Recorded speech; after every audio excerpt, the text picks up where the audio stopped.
Hello, and welcome to this lesson, which will provide you with an understanding of corporate center strategies. A key imperative for CEOs is to add value to the portfolio of business units under their control, so that the whole organization is worth more than the sum of its parts. Such value creation requires steering by the corporate center, whether across businesses, across regions, or across functions. After you have finished this training, you will be able to, firstly, understand why the corporate center is important, and secondly, describe the role of the corporate center and understand how it adds value. To begin with, let's look at the importance of the corporate center. There are several main reasons why the corporate center plays a key role in any organization. In most organizations, business-wide decision-making cannot be delegated to the business units, whose managers have competing interests and may lack a corporate-wide perspective. A corporate center has the potential to cut through the tensions and lobbying that often hamper resource allocation discussions and lead to slow decision-making. In some organizations, corporate centers are little more than a collection of central functions, such as investor relations, treasury and legal, whereas some are more strategy-focused and primarily prepare board papers and support special initiatives for the CEO, the chairman, or the board. Whatever the departmental makeup, essential to a winning corporate strategy are the intense reviews, debates, and challenges that lie at the core of good corporate strategy decision-making. The central team should not attempt to develop alternative strategic plans or budgets for business units, because it will not have the detailed knowledge to do so. Instead, it should, for example, focus on the arguments for and against making significant changes in research and development spend. It is also important for the team to identify businesses that should be divested. In other words, the team should set up processes ensuring that the right new businesses are seeded, nurtured, pruned, or weeded as objectively as possible. And lastly, the corporate center is well positioned to stimulate a positive dialogue throughout the organization, and to wrestle with questions on behalf of the whole organization, and to propose tough solutions that business units would be unlikely to arrive at independently. Most corporate centers believe they add value by providing state-of-the-art resources and expertise, such as cheap financing and world-class governance of business units. But few are well organized to play this role. Some are little more than a collection of central functions that don't fit elsewhere in the organization. And some corporate centers meddle in the tactics of business units, whereas others revolve around a CFO who manages the finances but seldom gets involved in strategy. Too often, what is missing are the intense debates and challenges that lie at the heart of quality decision-making. A few modest changes can help most corporate centers stimulate better dialogue, tougher decision-making, and more effective resource reallocation. These are shown on the right-hand side of the slide, and include factors such as determining the appropriate functional scope of the corporate center, where it will drive corporate strategy, and prioritizing the organizational capabilities it will develop. Ultimately, the corporate center should be perceived as a key driver for long-term value and strategic advantage, both from inside and outside the organization. Next, let's look at the specific role of the corporate center and understand how it adds value. The role of the corporate center focuses on three core elements, and this structure will form the basis for the remainder of this lesson. Firstly, a key role of the corporate center is to identify the levers that generate value. The pressure to improve value is unrelenting and comes from all quarters. Externally, the capital markets demand constant value creation and are quick to penalize share prices, and CEOs if they fail to deliver. They are also quick to sound the alarm when overhead cost controls appear to be weakening. Just as intense are the internal demands for constant value creation. Boards look for quick results from mergers and acquisitions and press for corporate strategies that add value to the combined organization. When it comes to identifying specific value levers, there is no single right lever, as what's best for one organization might not be suitable for even its closest and most comparable rival. Some levers promote excellence in key business functions through clear guidelines, while some share competencies among business units. Others improve decision quality, attract game-changing talent, or build a high-performance culture in each unit. Conducting internal interviews with senior managers can help to compare how the corporate center is perceived by business units, to highlight perception gaps and key areas for management's attention. The next key role of the corporate center is to determine how it will add value to the organization. For instance, which distinctive parenting strategies it will use, and how these will map to the value creation levers. In practice, this is really about the degree of direct engagement the center has with the business units. And thirdly, it is the corporate center's role to determine how the parenting strategies are translated into action, in terms of the design of the corporate center itself, its governance mandate, and detailed role descriptions and responsibilities. Corporate centers generally create value via 5 distinct levers. Firstly, they have financial advantages, which means providing access to cheaper external capital by having greater negotiating power or optimizing tax across the organization's portfolio. Secondly, corporate centers have strategy development advantages by providing overall vision and strategic direction for the business units, and can actively promote specific projects. Thirdly, they can support business units in recruiting and talent management, and providing central assets such as technologies, brands, and patents. Fourthly, corporate centers can foster operational engagement by steering business units via operational budgets, monitoring, and closer cooperation, and intervening to actively improve business unit performance. And fifthly, they can ensure business units collaborate to increase sales, for example, via cross-selling activities, or to realize economies of scope and scale. But centers may also destroy value. The slide shows 5 main mechanisms. Firstly, through inefficient processes. Developing parallel, overlapping strategic plans for business units creates a duplication of effort and slow decision-making. This is often caused by a failure to cut through the tensions and politics that can hamper resource allocation discussions. Secondly, through the cost of complexity. Coordinating the activities of business units is resource-intensive in terms of time and personnel. And if stakeholders cannot see the big picture due to internal complexities, then power struggles can ensue, leading to poor decision-making. Thirdly, resource shortages in the corporate center may lead to insufficient attention given to smaller or marginal business units, leading to weaker business units being cross-subsidized by the stronger performing ones. Fourthly, a corporate center may have insufficient skills to fully understand the critical success factors of each individual business unit, leading to inferior decisions. And lastly, there may be a misalignment in the goals and objectives of the business units and the corporate center.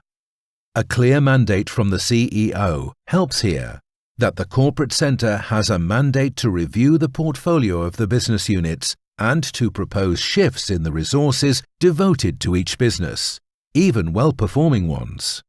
The process should be clear to business unit leaders and visibly supported by the CEO. To conclude this section on value creation, it is always worth conducting internal research. For example, by interviewing senior managers to compare how the corporate centre is perceived by business units.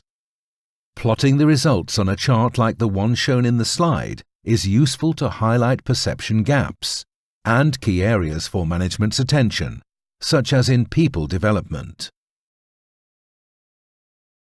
Now, let's move on to the second core role of the corporate centre, which is to determine how it will add value to the organisation. There are 6 distinct parenting strategies, as shown in the slide.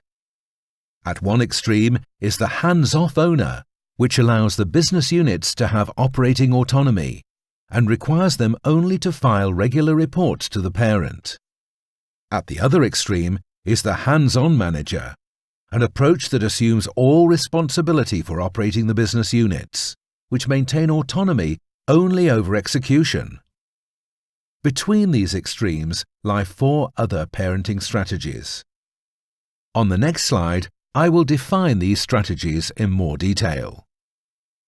The optimal parenting strategy must be aligned with both the needs of the business units and the value-add capabilities of the corporate centre. For example, a more engaged parenting strategy is generally the optimal choice for the parent of a small and homogeneous portfolio of business units in mature industries. This slide provides more detail on each parenting strategy. Note how the involvement and size of the corporate centre typically increases towards the hands-on parenting strategy. Firstly, the hands-off owner is a very conservative approach and requires the corporate centre to engage primarily in portfolio development, which means adding new businesses to its portfolio and divesting others, but exerting no central control over individual businesses. This strategy is typically followed by state-owned investment funds. Secondly, the financial sponsor provides financing advantages and governance oversight to the business units, with minimal involvement in strategy and operations. This strategy tends to be seen in private equity firms and financial holding companies. Thirdly, the family builder maintains a limited level of engagement with the business units, with its main value-creating activities confined to providing financing and developing synergies, for example in production and sales. This strategy is commonly seen at fast-moving consumer goods companies. Fourthly, the strategic guide plays an active role in formulating the strategies of business units and the overall organization, with little engagement in other phases of the business. The primary users of this strategy are diversified conglomerates with large portfolios of independent but related businesses.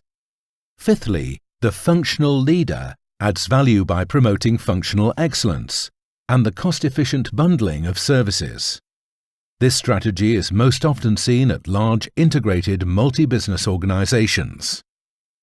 And lastly, the hands-on manager is the most activist corporate centre, engaged closely in the management and operations of each business unit, and leaving the units responsible only for execution. This strategy is most appropriate for companies with a focused portfolio of businesses operating in mature industries. Here are some examples of organizations that fit into each corporate parent strategy. For example, Virgin adopts a hands-off strategy and leaves individual business units to autonomously control their own activities. At the other extreme, there are organizations like Apple and Huawei, which are closely engaged in the management and operations of each business unit and follow a hands-on strategy. The business units themselves are responsible for the execution only. What parenting strategy is pursued by the corporate centre in your organization? When looking at your own organization to determine the correct parenting strategy, it helps to map out your value creation levers against the different parenting strategies using the matrix shown in the slide. The optimum parenting strategy will be the one that best aligns both the needs of the business units and the primary value-adding capabilities of the corporate centre. One word of caution: an engaged parenting strategy can backfire if the corporate centre lacks the expertise required to execute it. So be reflective and open about what the corporate centre can and cannot do. Another lens to analyse the optimal parenting strategy is to compile a needs capability matrix. This is a useful tool to map the current parenting strategy against the perceived new parenting strategy and to plot and benchmark with other organisations' parenting strategies. The first key factor to consider here relates to the degree of portfolio diversification. Widely diverse, often unrelated portfolios will restrict the level of centre engagement, and large numbers of directly managed business units will require a less engaged parenting strategy. By the same token, very similar business units will increase the level of centre engagement. The second key factor relates to the future needs of the business units, such as synergy potential, cost pressure, or a shift in growth needs. Identifying these factors can influence the choice of a new parenting strategy. In this concluding section of the role of the corporate centre, I turn to the question of designing the corporate centre once top management has settled on a parenting strategy. In essence, you are asking what the parenting strategy implies about the optimal design of the corporate centre itself, its governance mandate, and detailed role descriptions and responsibilities. Each parenting strategy takes a distinctive approach to three specific aspects of governance. As the slide shows, these are: firstly, parental control mode. This describes the activities and results the corporate centre tracks and what the main reporting lines are. Secondly, parental decision rights. This describes the decisions the corporate centre makes and the decisions that are made by the business units. And thirdly, parental function mandate. This describes where the centre leads and to what depth. It also shows the mandates given to the business units, for example, direction setting, policies, concepts, or execution. For example, a family builder steers by controlling financial resources. The centre determines and monitors financial key performance indicators and reviews the financial plans of the business units, but also challenges their plans for exploiting and realising synergies. Financial decisions are within the centre's remit, but strategic and operational questions are decided at the business unit level.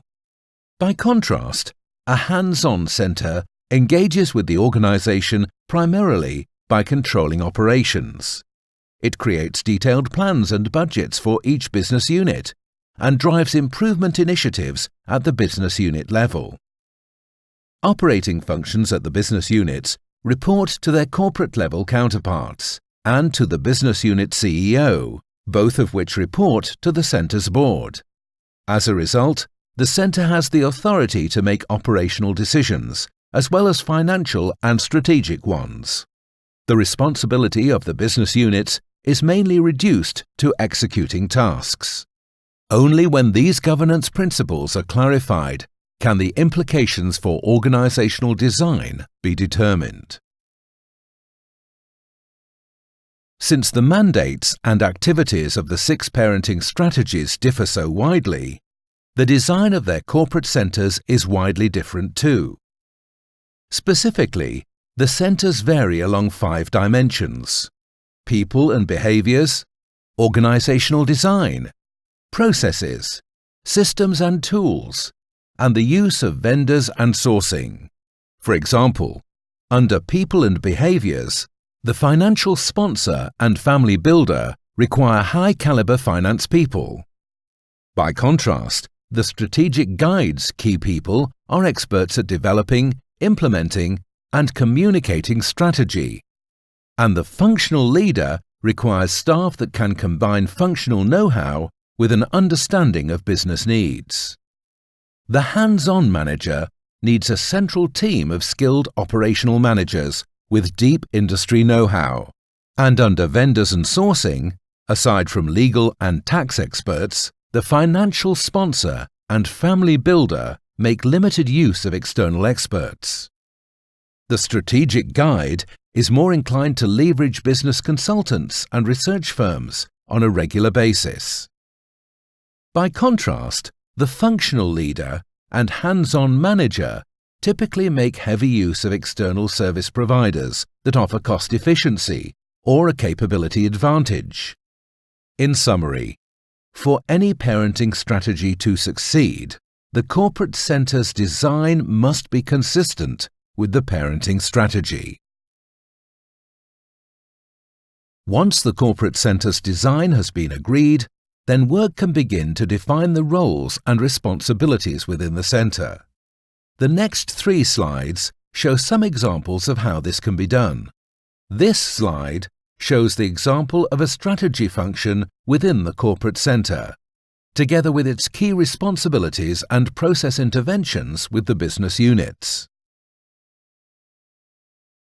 In this example, the full-time employee requirements of the strategy function are mapped out. And finally, in this example, the responsibilities of different corporate centre functions are mapped out against key process interventions with the business units. To conclude this lesson, let us look at 4 key imperatives to create a value-adding corporate centre. Firstly, focus on the value. Do not only focus on the potential benefits of centralising activities, but rather think about the net value contribution of the centre, including direct and indirect costs. Secondly, emphasise strategy over structure. Delay discussing structure and invest the time defining the value-adding corporate centre role first, which will guide subsequent organisational design. Thirdly, let the business drive the centre, not vice versa. Start by understanding the parenting needs and opportunities in the business units, and then match superior corporate capabilities with clear business needs. And fourthly, be critical about central capabilities.